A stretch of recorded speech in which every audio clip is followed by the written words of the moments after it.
샬롬, 반갑습니다. 사랑하는 우리 평안교회 성도 여러분, 하나님께서 좋은 기회를 허락하셔서 또 담임 목사님과 당회에서 허락하셔서 이렇게 한 달에 한 번 말씀으로 여러분을 섬길 수 있게 되어서 저 개인적으로 참으로 영광이고 또 하나님께 참 감사한 시간입니다. 시대가 좋아져서 이렇게 멀리서지만 영상으로 하나님 말씀 나눌 수 있어서 참 감사하고요. 처음 시간이다 보니까 저희 시선이 여러분과 이렇게 맞출 수 있는 그런 어려움도 있을 것 같아요. 혹시 시선이 조금 불편하신 성도들 계시다라면 좀 이해해 주시고 아마 점점 좋아질 것입니다. 어서 빨리 가서 여러분 뵙고 싶은데요. 여기서 잘 준비해서 내년에 또 열심히 여러분 섬기고 사랑으로 보답하도록 하겠습니다. 오늘부터 제가 매달 한번 하나님 말씀 나누겠는데요. 에베소서의 말씀을 가지고 매달 한 번씩 여러분과 말씀으로 교제하려 합니다. 에베소 말씀을 통해서 우리 평안의 공동체가 참된 위로와 또 하나님의 말씀을 통해서 회복이 느껴지는 시간 됐으면 좋겠고요. 또 부족한 중에 하나님 말씀 전할 때 우리에게 꼭 필요한 말씀이라면 가슴에 새기고 그 말씀대로 살기를 간절히 소망합니다. 하나님 말씀 나누죠. 오늘 하나님 말씀은 에베소서 1장 1절부터 6절까지의 말씀이고요. 제가 말씀 나누기 전에 찬양 한 곡으로 우리 사랑하는 성도들을 좀 위로하고 싶습니다. 제가 찬양을 한번 해보겠습니다. 아시는 분들은 아마 슬라이드가 옆에 띄어져 있을 테니까 같이 따라해 주시면 감사하겠습니다. 세상 모든 풍파 너를 흔들어 약한 마음 낙심하게 될 때에 내려주신 주의 복을 세어라. 주의 크신 복을 내가 알리라. 받은 복을 세워 보아라. 크신 복을 내가 알리라. 받은 복을 세워 보아라. 주의 크신 복을 내가 알리라. 목이 좀 쉬어서 어떻게 들리셨는지 모르지만 가사에 집중하셨으면 좋겠어요. 한 곡 더 하겠습니다. 지금까지 지내온 것 주의 크신 은혜라. 한이 없는 주의 사랑 어찌 이루 말하랴. 자나깨나 주의 손이 항상 살펴주시고 모든 일을 주 안에서 형통하게 하시네. 제가 말씀을 오랜만에 전하니까 긴장이 되어서 찬양을 한 곡 했는데요. 질문 좀 드리고 싶어요. 지금 제가 두 곡의 찬양을 드렸는데 우리 평안교회 성도님들 이 찬양의 은혜가 되십니까? 우리가 현재 만나는 지금의 삶에 감사하고 힘들 때나 어려울 때나 눈물 날 때나 그 어떤 상황에서도 받은 복을 세워보고 주의 크신 은혜라 우리가 고백하고 살아갑니까? 우리가 한번 생각해 보았으면 좋겠어요. 기쁠 때는 누구든지 하나님을 찬양하지요. 믿는 사람이라면 더합니다. 그러나 정말 힘들 때, 슬플 때, 그 어떤 상황에도 우리는 하나님 찬양할 수 있는가? 사실 우리의 대답은 명확하지요. 예, 그래야 합니다.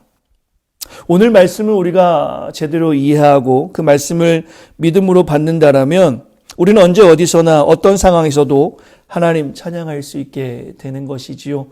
사랑하는 성도들에게 강요하고 싶지 않아요. 우리는 언제나 하나님을 찬양해야 합니다. 여러분에게 강요하고 싶지 않습니다. 그러나 오늘 말씀을 통해서 큰 은혜의 시간이 된다면 오늘 우리는 바울처럼 그 어떤 상황에도 하나님 찬양할 수 있게 될 것입니다. 그렇다면 제가 말씀을 나누기 전에 바울은 어떤 상황이었길래 하나님 찬양했는가? 오늘 본문을 우리가 천천히 읽어보면 바울이 하나님을 찬양합니다. 바울은 모든 일이 형통했기 때문에 하나님 찬양했을까? 오늘 본문을 깊이 보신다라면 그렇지 않다라는 대답을 우리가 할 수 있겠죠. 바울은 분명 어려운 상황이었어요. 어쩌면 지금 여러분과 제가 만나는 수많은 어려움보다도 훨씬 큰 어려움이겠지요. 오늘 본문은 다들 아시겠지만 바울이 로마의 옥중에서 기록한 두 번째 서신으로 알려져 있습니다. 다시 말씀드리면 지금 바울은 감옥에 갇혀 있는 상태였다라는 것이죠. 그가 만난 환경은 결코 쉽지 않은 환경이었습니다. 어려운 상황이었어요. 먹고 사는 어려움이 아니라 복음을 전하다가 그는 감옥에 갇혀서 답답한 상황이었습니다. 그러나 그가 만난 환경과 상황은 바울의 신실한 고백에 전혀 방해가 되지 않았어요. 오히려 하나님을 찬양하는 모습을 성경에서 우리에게 보여줍니다. 오늘 본문에서 바울이 그 어떤 상황에서도 하나님을 찬양하는 명확한 이유가 있었는데 저는 그 이유를 사랑하는 성도들과 나누면서 우리 평안의 공동체도 이 하나님을 찬양하는 이유가 가득하여서 어떤 상황에서든지 하나님을 찬양하기를 소망하는 마음으로 말씀 나누겠습니다. 우리 먼저 앞뒤 옆분 바라보면서 이렇게 인사하면 좋겠어요. 그 어떤 상황에서도 하나님 찬양합시다. 한번 인사하시겠습니까? 그 어떤 상황에서도 하나님 찬양합시다. 네, 지금 들리는 것 같습니다. 여러분 모두가 그렇게 인사한 것처럼 살아갔으면 좋겠어요. 오늘 말씀을 그저 듣기만 하고 지식으로 받아들이는 것이 아니라 우리 성도님들은 늘 잘 아시지만 순종하여 따르는 믿음의 공동체가 되길 소망합니다. 이전에 들었던 한 목사님의 말씀을 인용하며 말씀을 이어나가겠습니다. 한국교회의 어려움은 이 땅 교회의 어려움은 말씀의 부분 순종이다. 마태복음 28장 20절에 보시면 주님의 대명령, 한국교회가 참 잘 고백하는 구절이다. 내가 너에게 분부한 모든 것을 가르쳐 지키게 하라. 볼지어다 내가 세상 끝날까지 너희와 항상 함께 있으리라. 그동안 우리 한국교회들은 예수님의 제자 만들기 위해 참 잘 가르쳤습니다. 잘 가르치는 목사님들도 넘쳐났죠. 그리고 교회가 부흥하였어요. 그러나 가르침에는 강했지만 그 가르침을 지키는 일에 모두가 게을리하여 사실 교회가 여러 가지로 어려움에 당한 것은 아닌가라는 글을 보았습니다. 사랑하고 보고 싶은 우리 평안교회 성도 여러분, 제가 서론이 길었습니다. 그러나 말씀 전하기 전에 강조하고 싶은 것은 성경을 10번 읽는 것, 100번 읽는 것, 또한 배우는 것 매우 중요한 일입니다. 하지만 더 소중한 것은 말씀을 지키는 일이죠. 오해 없으셨으면 좋겠어요.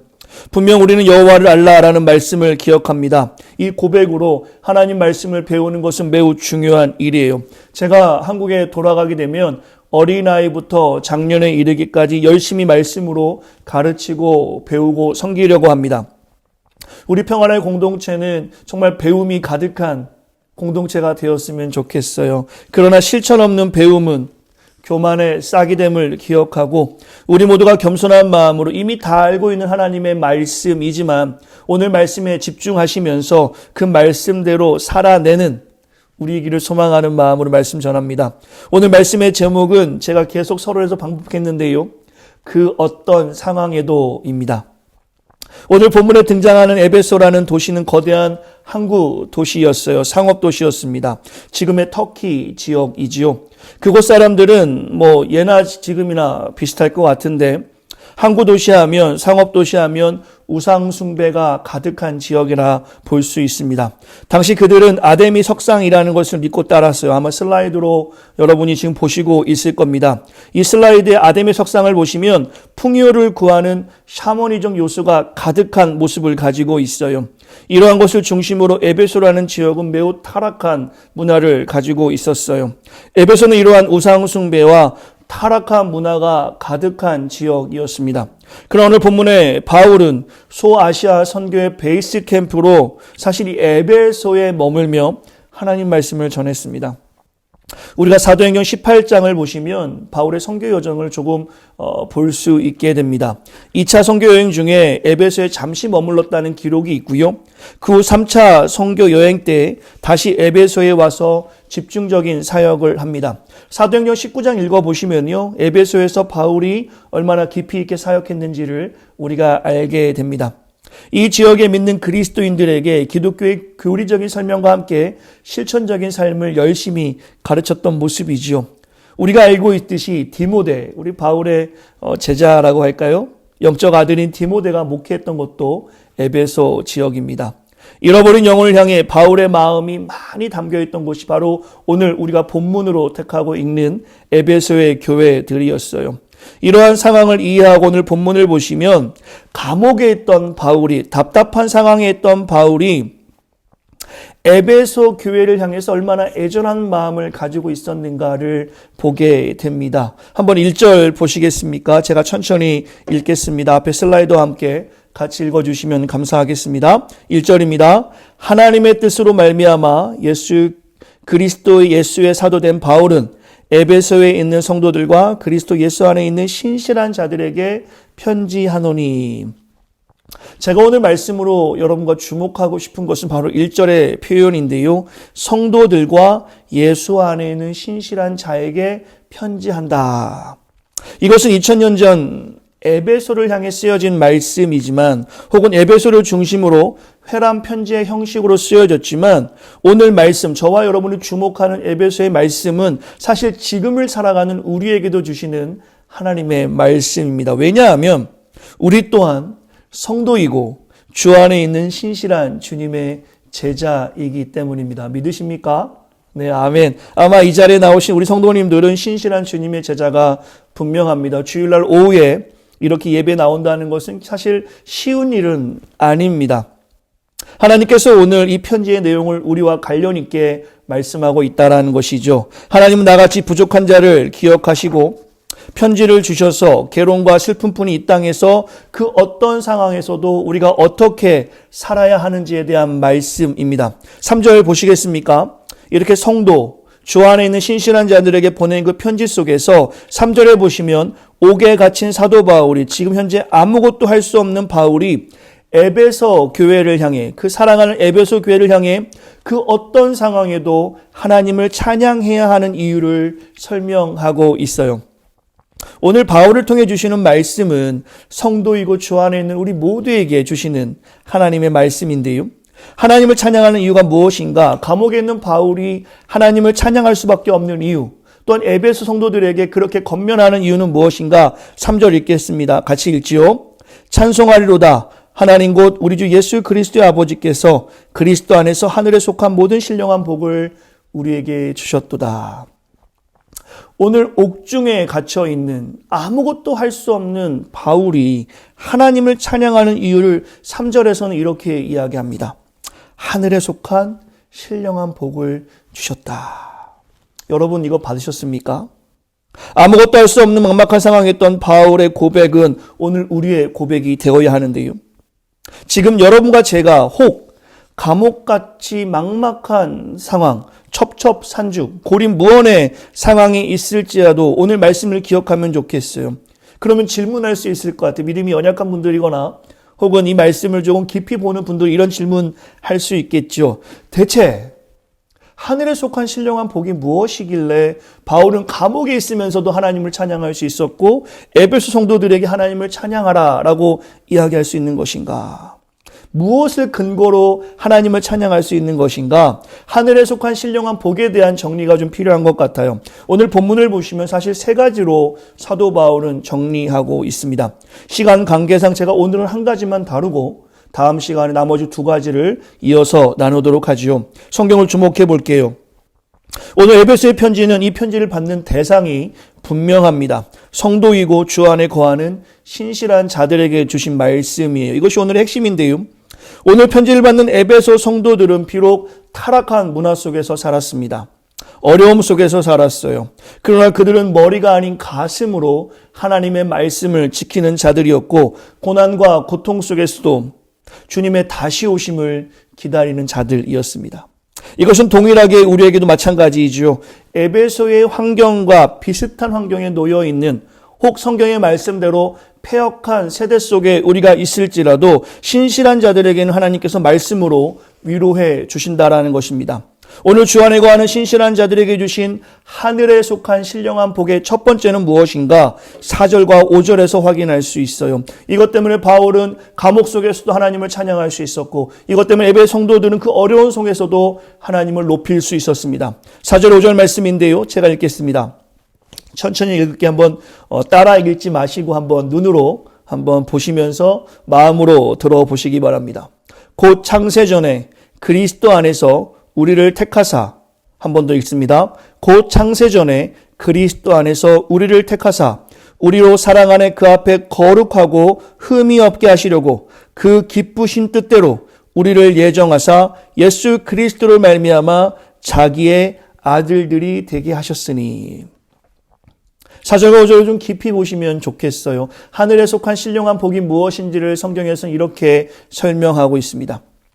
우리 성도들에게, 또한 우리에게, 예수 안에 살아가는 신실한 주님의 자녀들에게 그 어떤 상황에서도 하나님을 높일 수 있는 이유는 우리를 택하사 하나님의 자녀가 되게 하셨다라는 말씀입니다.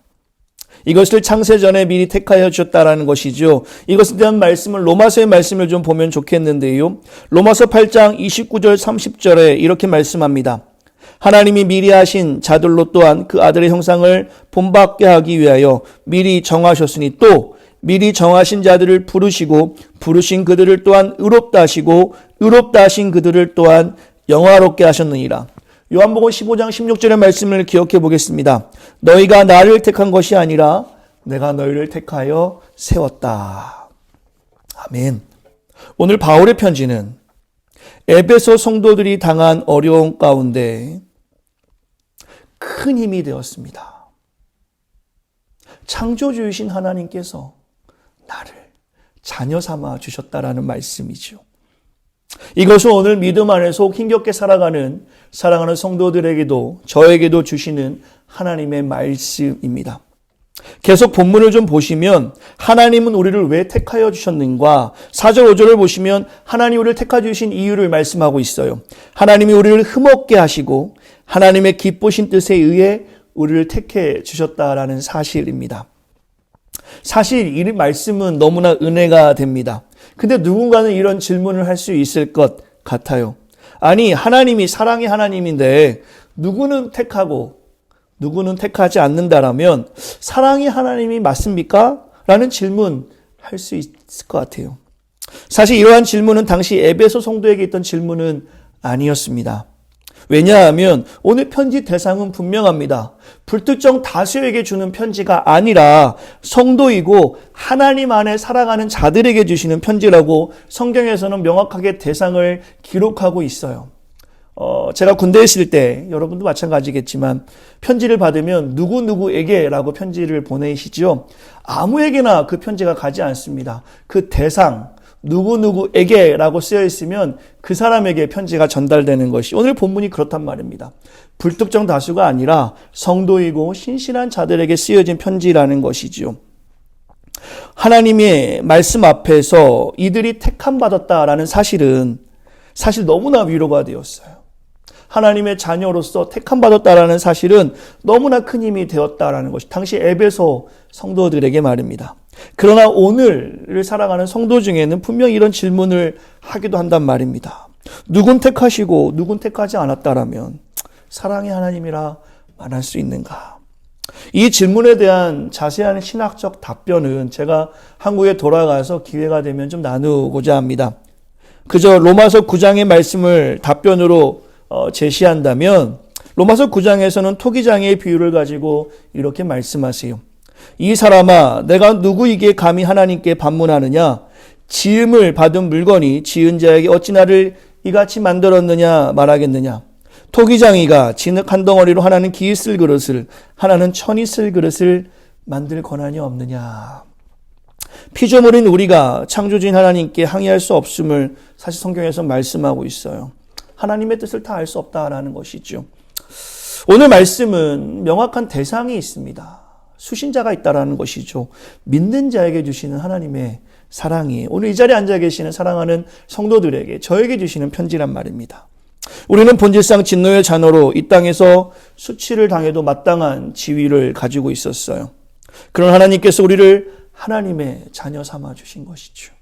아무 공로 없이 하나님 우리를 택하여 하나님의 자녀 삼아 주셨습니다. 우리의 존재는 탄각 속의 돌과 같은 모습이었어요. 세상 사람들도 우리를 그렇게 알고 상한 갈대와 같이 비웃었습니다. 당시 에베소 성도들이 당한 어려움들이었습니다. 우리 주님은 우리를 고와 같이 버려두지 아니하시고 우리의 상태를 귀하게 여겨주시며 그 돌에서 필요 없는 불순물들을 큰 열과 압력으로 정화되어 정금이 되게 하는 것처럼 우리 안에 정결하지 못한 불순물을 걸러내기 때문에 때로는 연단과 고난으로 다루신 것이지요. 그 정금같이 주님을 사용하시는 것입니다. 이것이 바로 우리의 상태예요. 당시에 있던 예배 성도들에게는 이것이 느껴진 것입니다. 나는 돌인지 알았는데 알고 보니 빛나는 정금이었다라는 것이죠. 지금 만나는 슬픔, 아픔, 좌절, 절망이 혹시 있다면 그 어떤 상황에도 우리가 찬양할 수 있는 것은 그러한 상황일지라도 하늘의 신령한 복, 우리의 상태와는 상관없이 하나님이 우리를 택하여 자녀 삼아 주셨기 때문이라는 것입니다. 사도 바울은 지금 이것을 에베소 성도들에게 강조하고 있어요. 에베소 전체를 본다면 교회론에 대한 말씀으로 우리가 기결할 수 있는데 그것이 방점인데요. 그러나 그 시작에서 우리가 누구인가에 대한 이야기를 사도 바울은 하고 있습니다. 1장 11절 다음 시간에 보겠지만 기업이라는 표현이 있어요. 모든 일을 그의 뜻대의 결정대로 일하시는 이의 계획을 따라 우리가 예정을 입어 그 안에 기업이 되었으니 기업은 다른 말로 상속자라는 의미입니다. 상한 갈대와 같은 우리가, 꺼져가는 등불 같은 우리가, 탄광의 돌과 같은 우리가 하나님의 계획 가운데 선택되어서 이제 우리의 신분과 위치가 바뀌어서 이 하늘과 땅을 창조하시고 다스리는 하나님의 자녀 상속자가 되었다는 사실. 이것이 오늘 사도 바울이 감옥에 있지만 하나님을 찬양하는 이유였고 지금 여러분이 만나는 수많은 어려움 상황에서도 하나님을 찬양하는 중요한 이유가 되는 것입니다. 사랑하고 보고 싶은 우리 평안교회 성도 여러분, 우리는 하나님의 자녀입니다. 만약에 여러분이 삼성의 한국의 가장 큰 기업이지요. 이건희 회장의 자녀라면 이렇게 살면서 걱정이 많으시겠어요? 안 그럴 겁니다. 예, 그렇죠. 하물며 이 땅을 창조하신 하나님, 이 땅을 다스리시는 하나님이 우리 아버지고 우리가 자녀인데 무엇이 우리를 좌절케 하고 눈물나게 하는 겁니까?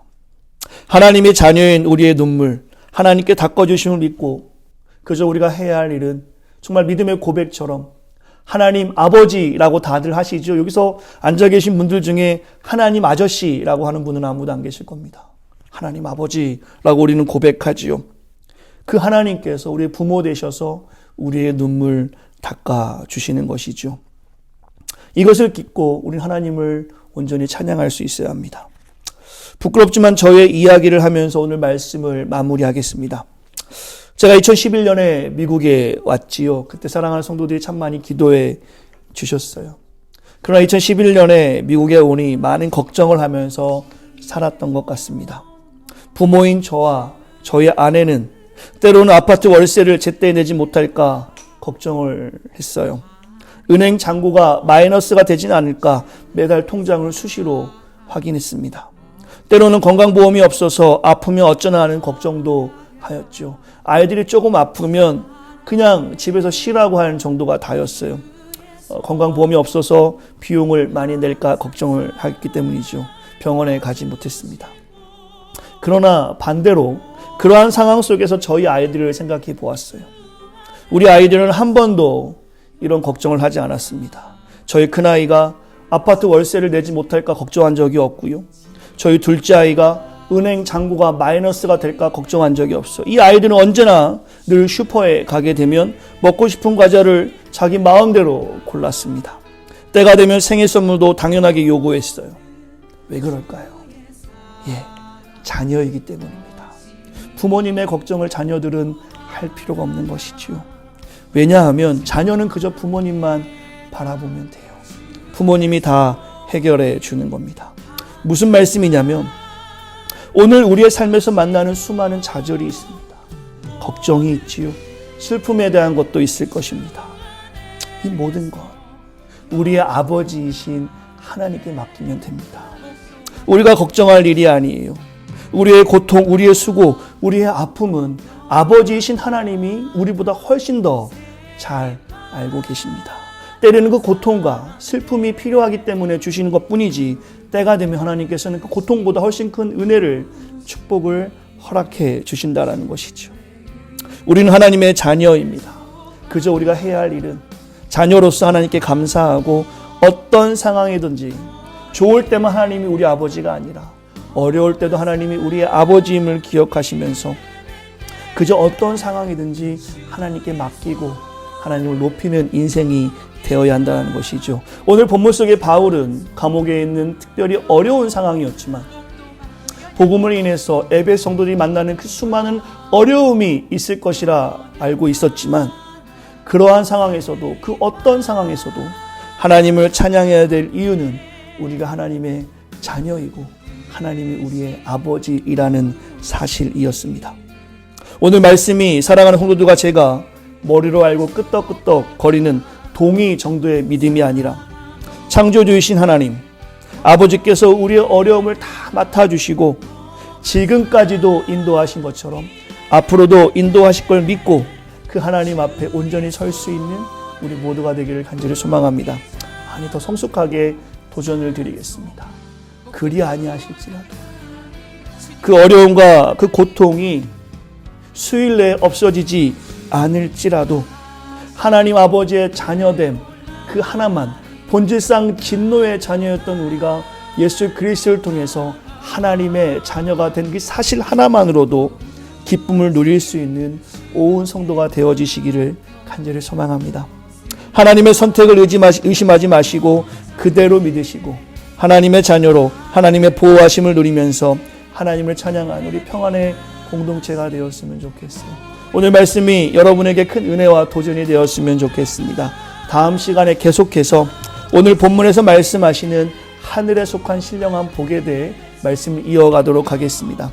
오늘 이 말씀을 기억하시면서 이번 한 주간 나는 하나님의 자녀야 당당하게 그 사실을 고백하면서 어렵고 힘든 상황일지라도 좌절하지 마시고 어깨와 목을 반드시 세우시고 하나님을 높이는 사랑하는 온 성도가 되어지시기를 간절히 축원합니다. 이번 한 주가 우리 모두가 말씀 안에 승리하여 하나님의 은혜를 마음껏 누리는 귀한 시간 되기를 간절히 소망합니다. 기도하겠습니다. 하나님 감사합니다. 오늘 이 시간 말씀을 통해서 우리가 하나님의 자녀임을 알게 고백하게 하심에 감사합니다. 이 놀라운 사실을 기억하게 하시고 그 어떤 상황에서든지 하나님을 찬양하는 인생 되게 하여 주시옵소서. 우리의 자녀들을 붙잡아 주시고 우리의 삶을 붙잡아 주시며 귀한 공동체를 사용하여 주시옵소서. 모든 것 주께 맡기며 사랑이 많으신 예수님의 이름으로 간절히 기도했습니다. 아멘.